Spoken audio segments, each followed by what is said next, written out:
There we go. Hi. Hi. Now I'm going to have to shrink yes again so I get Okay. back over to the other thing. Okay.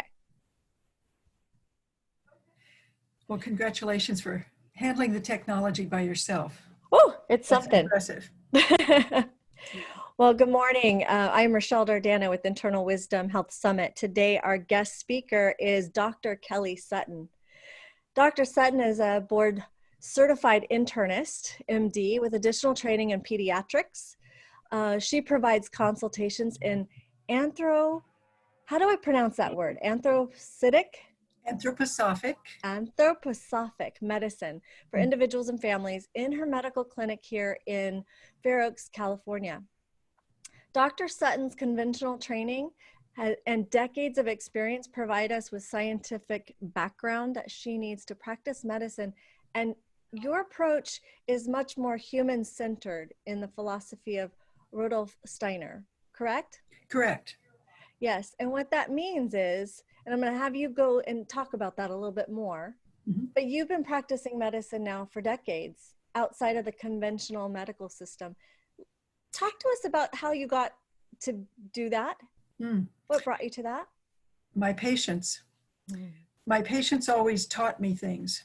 And years ago, over 40 years ago, when I started, one of the first most impressive patients was a man with scleroderma.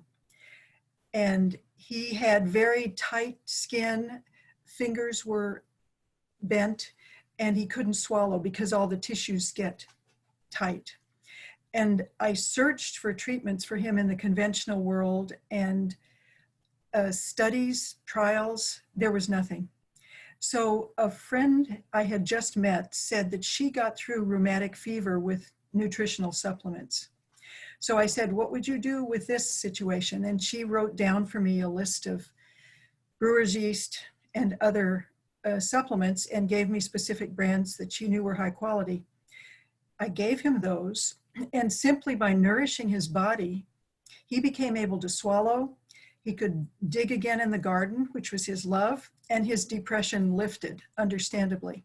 Wow. So it taught me that there were things I had not learned in medical school. This was right after my residency was complete.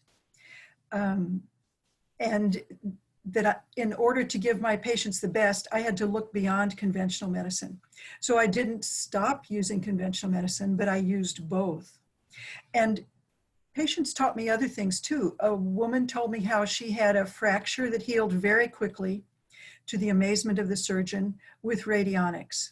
Mm. So all of a sudden, when I ended medical school, my horizons opened up that nutrition could heal, detoxing could heal, radionics, energetics could heal. And so I just started learning and kept listening to what my patients had to tell me. So I've always been fortunate enough to be in a solo or small group setting for most of the time. And that gives the greatest freedom in terms of choosing medical practice types. For a short period of time, I did work in an urgent care setting and in ER, and once in the emergency room when I suggested arnica for somebody who'd had sprain. The patient complained to the ER that I had recommended something that was not what they considered real medicine. Mm. So the doctor in charge of the ER was sympathetic to me and said, I know you're just here for the best, but we're in a bubble. And so it's best to just recommend pharmaceuticals. That was in the 1980s. Mm. That's about simultaneous with the time when the American Holistic Medical Association was founded with Norm Shealy, Gladys McGarry, and that's now the American Institute of Holistic Medicine. So holistic doctors were starting to find one another. Mm-hmm. And going to a holistic medical meeting was unlike regular medical meetings because doctors really talked to each other, they laughed, they hugged each other, and it was more of a full human experience instead of just give me the information and I'll take notes and is it time to go and cocktails or snacks and then let's do the next one and check out. Okay. So there's been like two streams in medicine that I've been exposed to, at least. That was the conventional narrow pharmaceutical approach, and then the growing, innovative, and human-based, relationship-based kind of holistic medicine that has a lot of different streams in it today.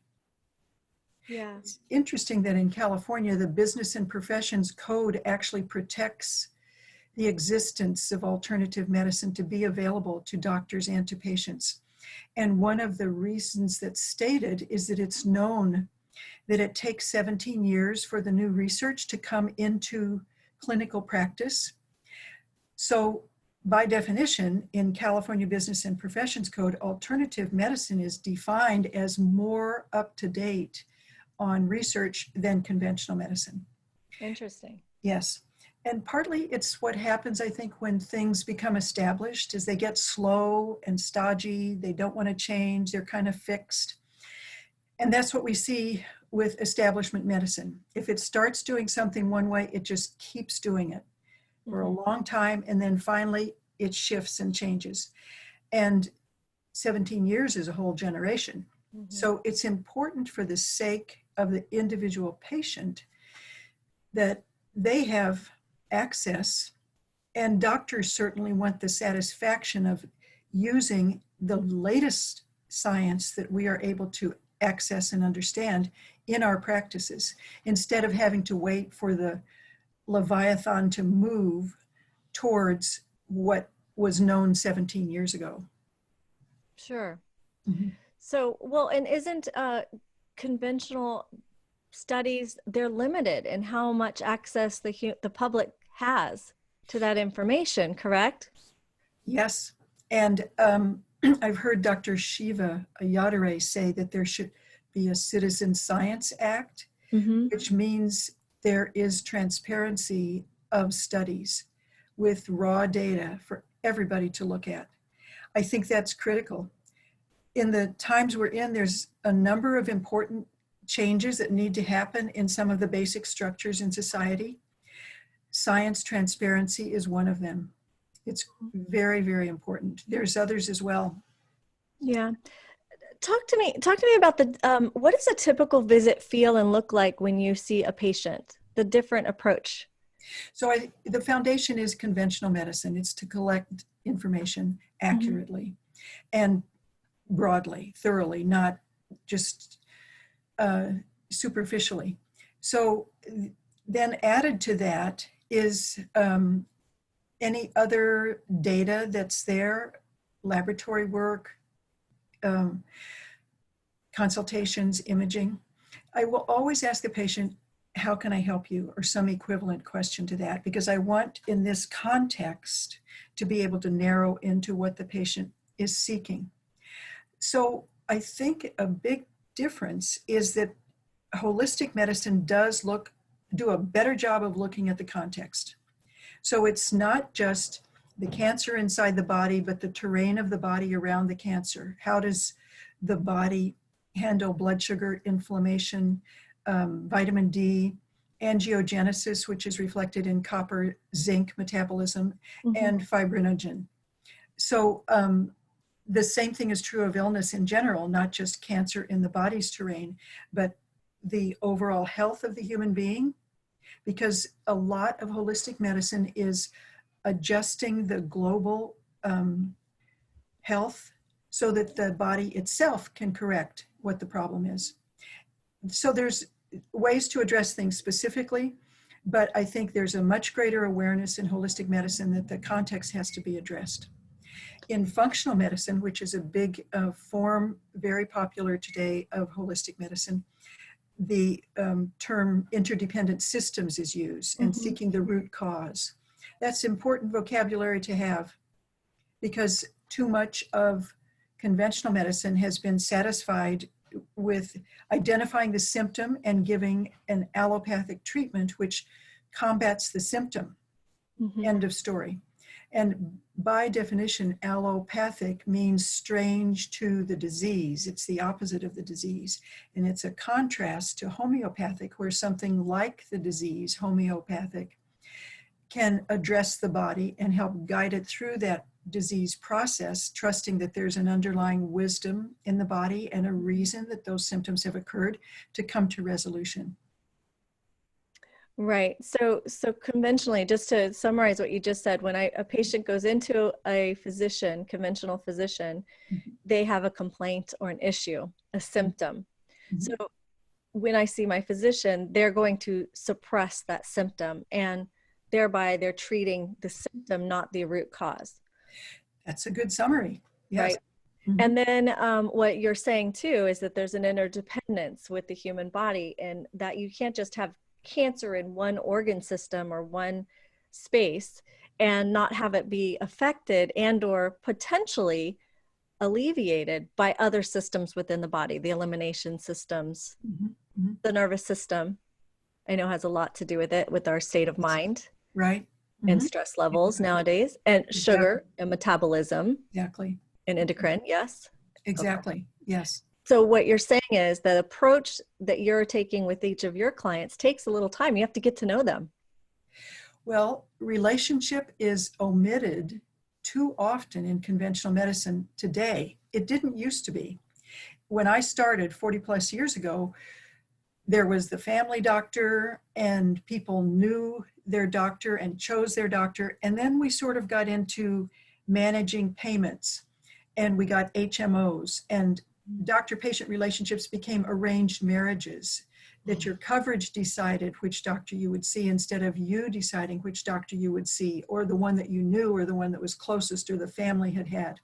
Sure. So relationships kind of became less important than procedures, and you would be with a group and maybe see a different doctor each time. Mm-hmm. So yes, I have to get to know the patient, and I'm freer in doing holistic medicine to spend a longer time period. I think 8 minutes is considered an appointment in conventional medicine. Right. And I remember about 20 years ago, one of the doctors' family practice in a town in New Hampshire where I practice asked me, how long do you spend with the patient? And I would say 15 minutes, 30 minutes, depending on what the patient wants. He would say, oh, I can only spend 8 minutes. It's so frustrating. So it's not. Well, I've had clients come into my office saying I was only able to talk about one symptom. Like if you wanted to talk about another symptom or something else that was going on, you had to make another appointment based on their HMO criterias and their patient scheduling times. I So think it's a billing question, because one diagnosis code gets, and one procedure code gets one amount of money. And so we've sort of become codified. Everything's a code, Mhm. and everything is analyzed for the bottom line. And doctors are evaluated for productivity. And if we're working in a big system, then we are earning money to support many more people than ourselves. Mhm.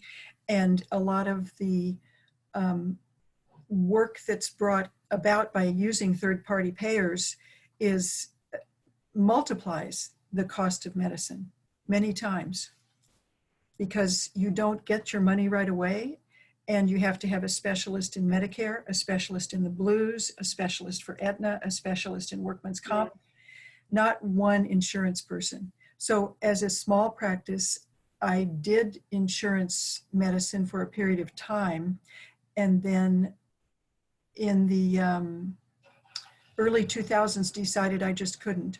Mhm. I couldn't pay. There was no way I could charge people enough to make insurance medicine work. Sure. So I have just used cash pay and kept reasonable prices Okay. going forward. Okay. How was that transition for you? Well, I'm not a business person, so I didn't know if it was going to work. You didn't get business classes in medical school. No, I don't know if they do now, but Yeah. everybody kind of learns on your own, because you have to, just like learning Zoom or something. So it worked, and I'm fortunate, and I've been lucky, because I don't know that it has worked for everybody. But like I heard at one point about Simple Care, which is a method of charging for medical practices, medical visits that a family practice group in the Pacific Northwest started. And it was, if you come into my office and you pay cash at the time of the visit, you get the lowest possible price because I don't have to pay for your insurance to be processed. So I did Simple Care as a first step. Mm-hmm. And that just made a lot of sense because life was simpler. It was cheaper for the patients, cheaper for me, and we could relate directly in a setting that we both wanted. Yeah. Namely, I wanted to be the doctor, that person wanted to be the patient. Mm-hmm. Do you find patients that are seeking you out are fed up with the conventional or are not finding their answers in the pharmaceutical Yeah, land? often, Yeah. So often. what type of patients, what are they saying to you? Well, they've often been sensitive. They react to drugs. Mm-hmm. So they're looking for something that is a more non-toxic treatment, less likely to have side effects. They could also be people who have a philosophical inclination towards natural treatments. Mm-hmm. Lately, I have had people come who are afraid of the control side of medicine, and that if they take their child to a pediatrician who is strongly pro-vaccine, that they will be shamed and possibly even CPS will be called on them. Mm-hmm. And the same thing can happen going into the emergency room, that no matter what you go in for, you're grilled about when your last tetanus vaccine DTaP or Tdap was. And if you say, I don't vaccinate, or give an inkling of not being accepting of all vaccines in full conformity, families can face CPS. Mm-hmm. That was not the case when I first started practice. It was more, my system doesn't react well with anti-inflammatories, antibiotics, and I need something else. And then it's very wonderful to have herbs because those are food related and our bodies have evolved over time with natural substances, so we have less adverse reactions. And also homeopathy, because homeopathy is a dilute substance.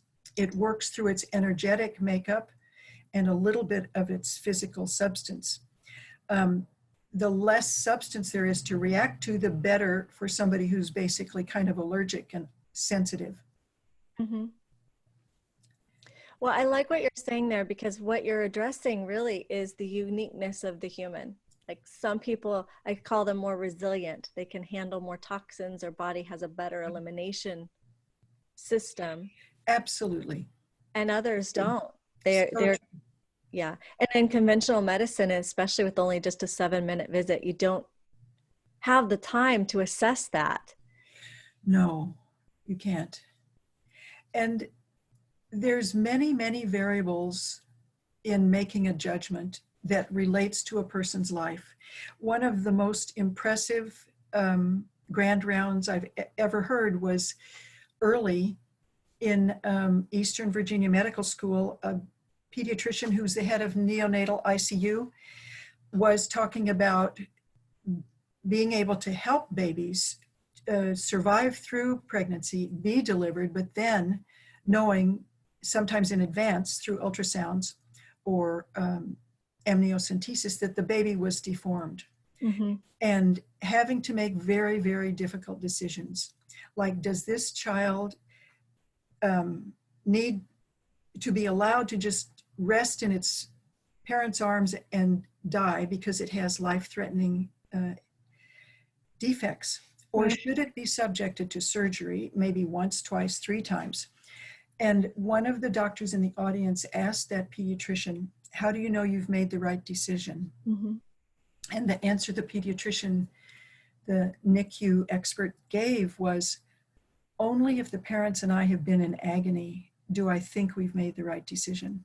Mm-hmm. So that was the 1980s, late 1970s. Now, doctors don't have that freedom. Medicine has changed. And things that used to be used as guidelines for doctors to use as part of the decision-making process are now the black and white final decision. So medicine is almost a binary thing like a computer, where if you say yes to this question, then that happens. If you say no, then another happens, and there's a decision tree that must be followed, and the final outcome is a certain prescription, usually. We saw that this year or last year in the decision to adopt the CDC standards as the sole guideline for vaccine medical exemptions. Mm-hmm. And prior to that, in California, there had been the freedom for doctors to make decisions based on family history and personal circumstance. But that is no longer legal in California. And Senator Richard Pan has said that he feels doctors are agents of the state. Mm-hmm. So we've become very black and white and moved away from a profession that has service to humanity as its goal. We're serving the state, and we're serving a code, a guideline that is either or, that has no shades of gray for individualizing. Oh, wow. So what I'm hearing you saying is humans are slow to change Yeah, in their belief systems. yeah, So we're still thinking doctors know best, and that we're trusting our health in the hands of a physician, mhm, gone years and years of medical school to mhm, how to manage our health and help us. mhm. And yet this paradigm shift has been happening, where it's shifted to this code-based system where the physician doesn't have as much a say, if any, Correct, depending correct, on the codes and the what comes out of the choices, the black and white choices, right? correct. So that's got to be frustrating for the physician Yes, who can see something different and or knows a patient has a relationship or wants to be in care, yes, and then yes, feeling that frustration that they only have so many choices. yes. And then the patient doesn't realize that this is all happening. They may have never experienced anything else, so they might not see it as a change.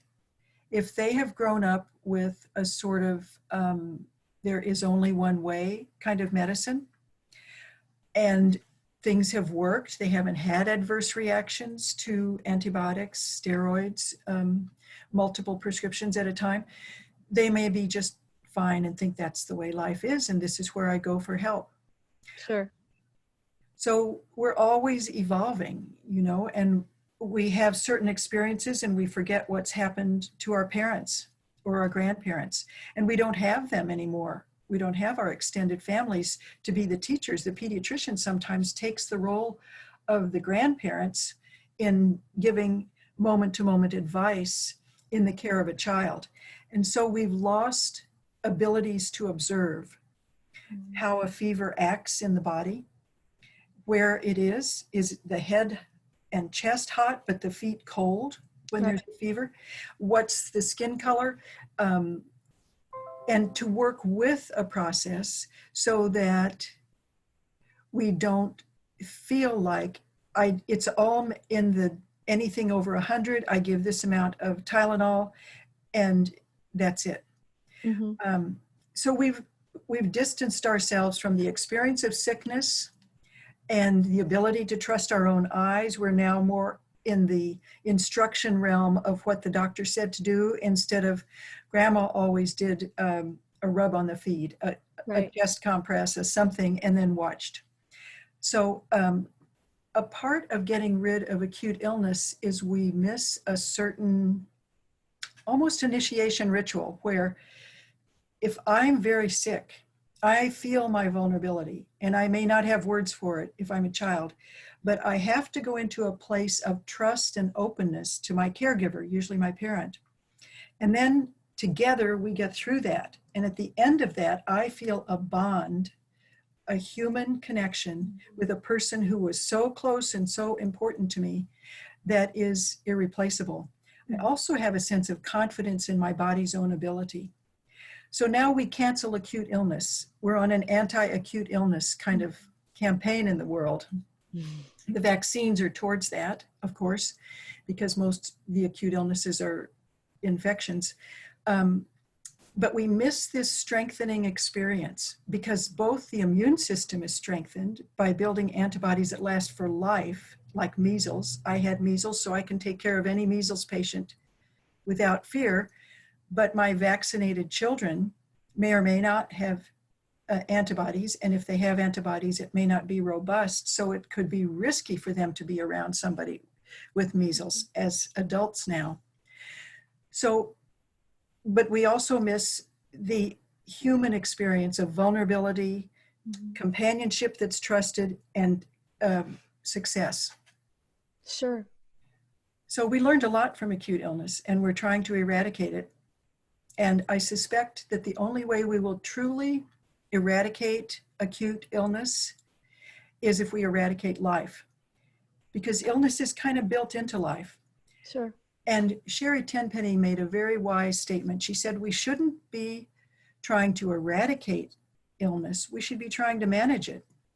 And medicine has vast resources of understanding from the science that has been done, and could apply those to understanding the innate immune system, the huge amounts of nutritional value that comes from vitamins A and D and C, all the different nutrients that make the immune system strong.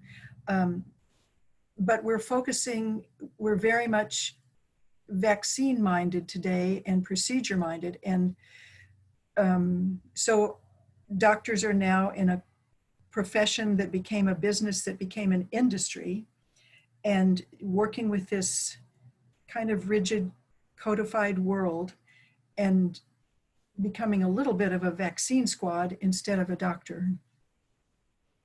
So it's a different world. Well, yeah, it sounds like even if you look at today's culture, we're dumbing down the humanity of humans. And I know this COVID has people at home, but a lot of us, it's the first time we've been at home with our families in a very long time. We're rediscovering each other, so to speak, right?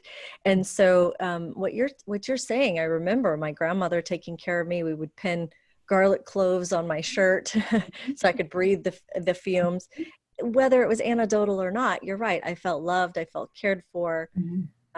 There was that bond and connection in a way that I think that now in our oftentimes I have parents, they're frustrated because it's interfering with their work schedule or their other obligations to keep going because we're on this hamster wheel to keep going. And physicians, I'm sure, feel the same way. They're people too, right? They're keep going, and they're just trying to tread above the water.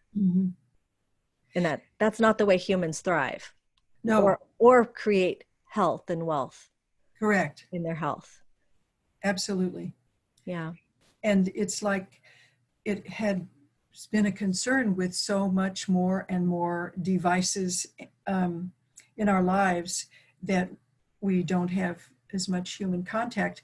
But certainly now during the lockdown, we have the same amount or even more attention to our devices, but we still see people outdoors walking that we haven't seen before. Right. It's almost as though the busyness of our schedule is the real issue. Yeah. That we have to sort of make a conscious effort to be with our children and want to do that. I want to make the lunch you take to school. I'm not going to get you the school lunch or whatever it is. And I think it goes along with this role of the state, because if we are not interested and more than interested, but really attached to carrying the life of our children the way we want them to have a life, the state will be the parent and the decision maker and the values setter and the judge of, am I sufficient as a parent with fire alarms and education and things like that. More and more, anybody that has an alternative lifestyle is kind of considered questionable. So we're not sure that you should really homeschool. We're not sure that you should have your own chickens or grow your own garden. Agribusiness is controlled and inspected. So And alternative medicine is another part of the alternative culture.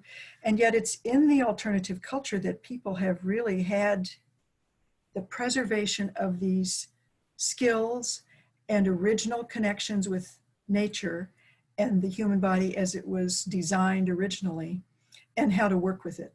Right. So we get more and more separated from the given the original design in humanity and nature that has survived humanity for all these eons. Well, and that builds a lot of confidence too. When I know how to sew Yeah. on my own button or Yep, change my own tire, for example, exactly. you know how to do things. You know how to make soup and Yes, food for yourself. Where I'm noticing, McDonald's is deemed a necessary. right. They're staying open, and it's a little I mind-boggling. didn't realize that. Oh Yeah. my gosh. The fast food places are still open. The restaurants, and I Wow. understand the mom and pop restaurants, and I understand, but people have forgotten. My point is, but people have forgotten what Yeah. it's like to actually be able to prepare Ah, care for yourself. wow. Thank you for telling me that. Yeah, it's a pretty phenomenal right now. Um, I want to just touch on to the emotional context of disease states that you see within clients. Mm. Um, Within your patients, like, do you feel that the environment we're describing, that this hamster wheel of life Mhm. as the American dream, is how big a factor is that in diseases or patient symptoms that are coming in to see you? Well, right now it's overwhelmed with the fear of COVID because of lockdown and media. And it doesn't hit everybody because some people kind of innately say, I don't know if I buy that. Mm-hmm. Um, I remember way back there was a study about patients in the ICU with heart attacks, and those who denied that they had a heart attack lived longer than those who were totally obedient. Mm-hmm. So the ones who said, oh, that dang doctor doesn't know what they're talking about, we're going to get out of the ICU faster.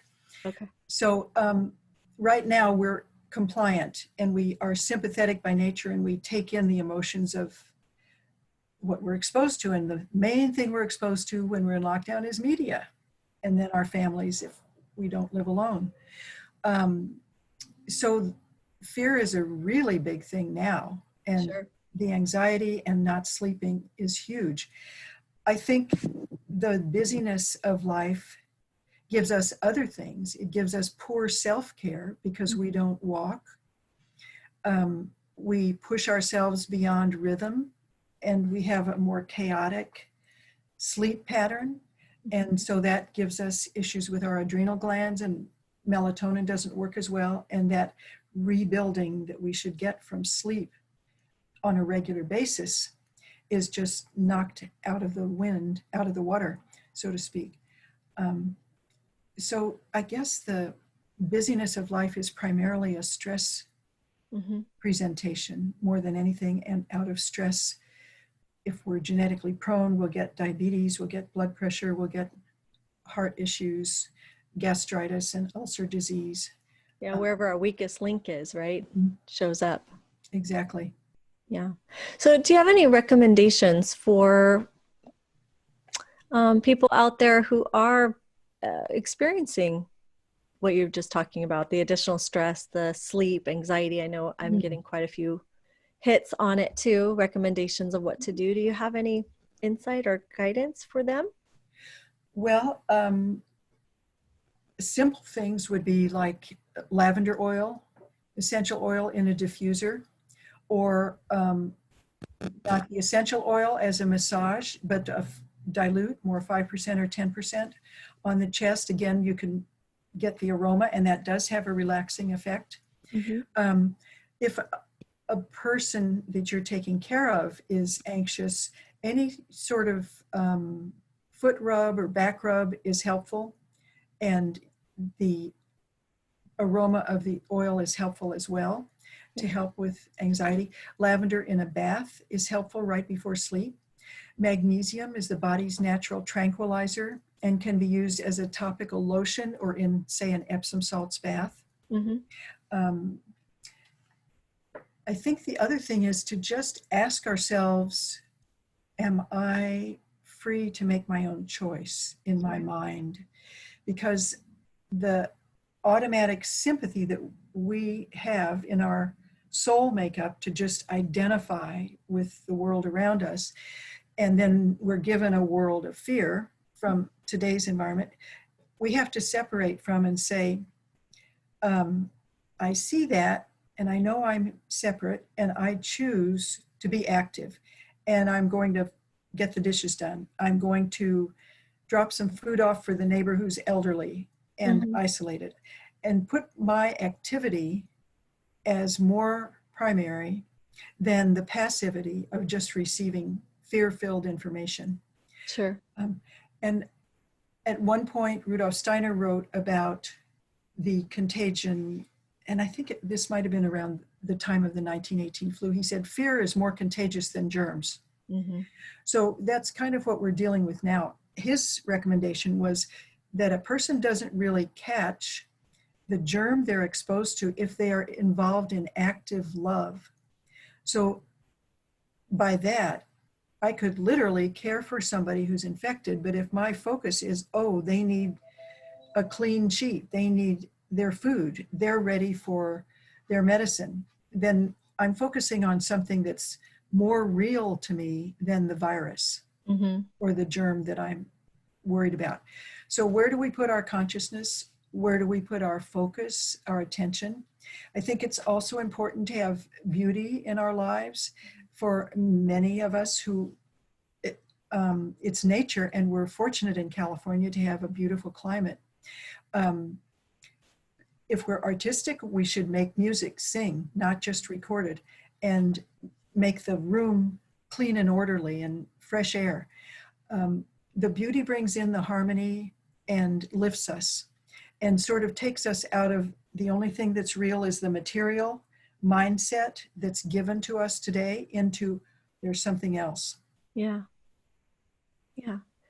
I love what you just said about bringing that, you're going back to humanity and connection to nature, and Yes. that we're all one with nature. And if we just put ourselves back into that state of love and vibration, not to use a woo-woo word, but that whole state of mind that transforming our energy will shift. Yes. When our state shifts. Yeah.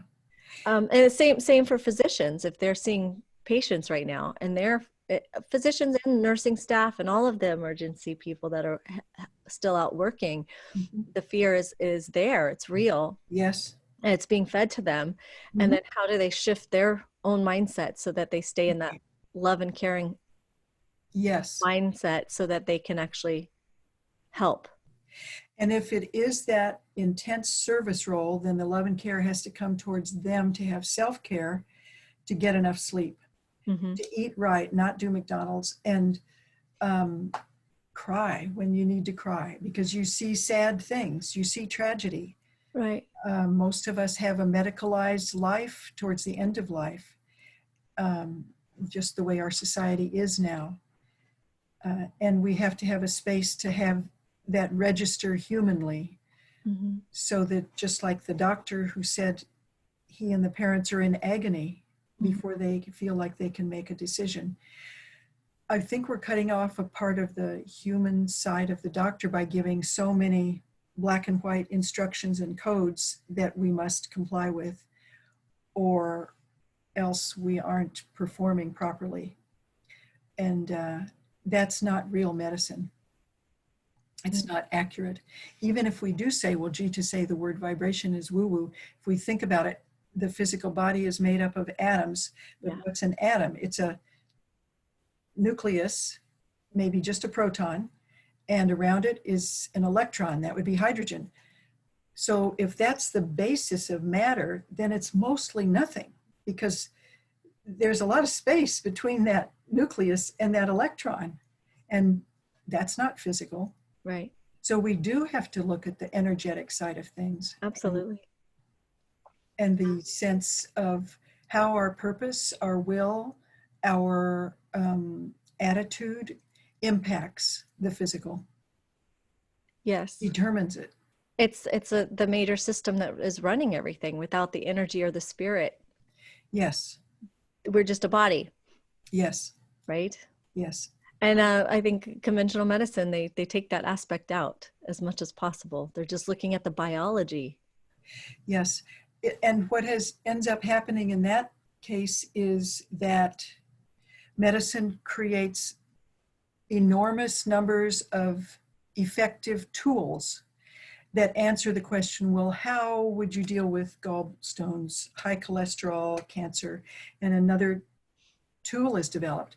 But medicine is kind of unconscious in this area that you've just described of the spirit guiding the rest of the biologic mechanism. And medicine is even unconscious about the living aspect, much less the consciousness aspect of the human being.